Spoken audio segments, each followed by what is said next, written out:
Face front, true believers. My superpower is opinion slinging, and I'm about to unleash my picks for the top 5 superhero happenings of 2014 in this week's episode of Angry Nerd.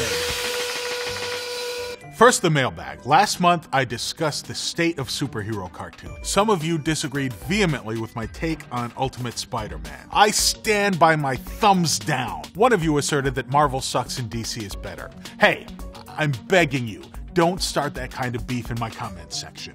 The flame war might burn out of control.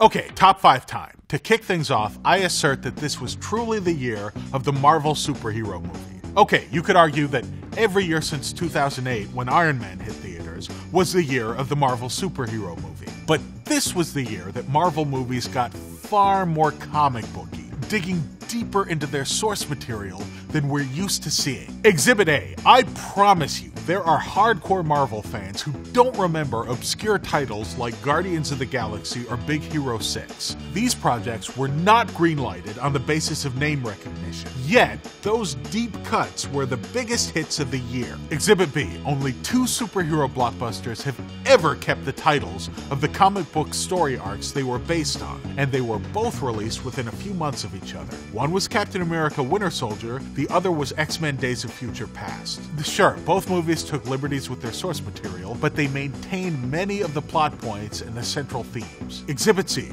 both Winter Soldier and Days of Future Past hinge on the resurrection of characters that had previously been killed off. Are you kidding me? Retconning dead characters back to life is the most comic booky thing you can do. I rest my case. DC's new movie franchise was still just getting off the ground in 2014, but they had virtually every other medium on lock this year. Agents of S.H.I.E.L.D. is still finding its footing, while DC has 3 rock-solid primetime shows on the air, and also Constantine. Now, I know Gotham got off to a shaky start with a thuddingly obvious and unsubtle pilot. It's never going to be as good as the Gotham Central comic, but I can't stop watching it. I joked about Gotham trying to force me to care about how Oswald Cobblepot became the Penguin, but thanks to Robin Lord Taylor's creepy performance, I now care about how Oswald Cobblepot became the Penguin. Lego Batman 3 is the best console superhero game of the year.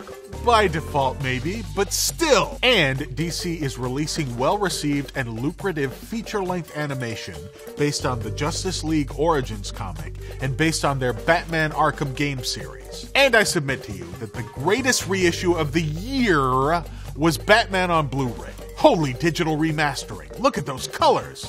Pow, sock. Sorry, Gotham.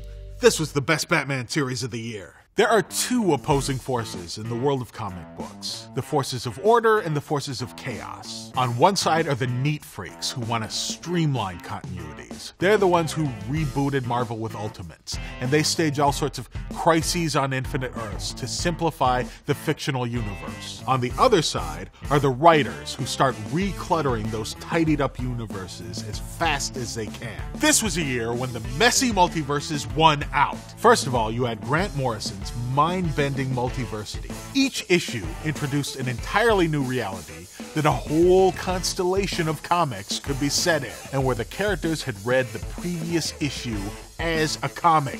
Dude! And then you've got the crossover event Spider-Verse, in which Webhead gets tangled up with parallel universe wall crawlers like Peter Porker, the spectacular Spider-Ham, and that schlubby Spidey from the 1980s animated series. I wholeheartedly embrace this kind of messiness. It's like my mom used to say, if you can't handle the multiverse, get off the Mobius chair. The most compelling storyline I read in 2014 was set on a wondrous near-future version of Earth. It featured the startling return of many of my favorite superheroes and storylines of all time. I am, of course, talking about the Newsarama articles I read about casting decisions and movie announcements. Black Panther, The Sinister Six, Cyborg, Flash, and Shazam, a 3rd and 4th Avengers movie. Khal Drogo as Aquaman, Sherlock Smaug as Doctor Strange. These announcements filled me with as much wonder and excitement as some of the best movies and comics I read this year. And this brings me to my final fantastic development in all of superherodom. Back in February, the prognosis for female superheroes seemed so grim that I recorded a rant about it. But now, DC is finally making Wonder Woman, and Marvel is making the Carol Danvers Captain Marvel. The curse of Elektra and Catwoman has been lifted. Now, I don't think my rant is entirely responsible for that, except I totally do.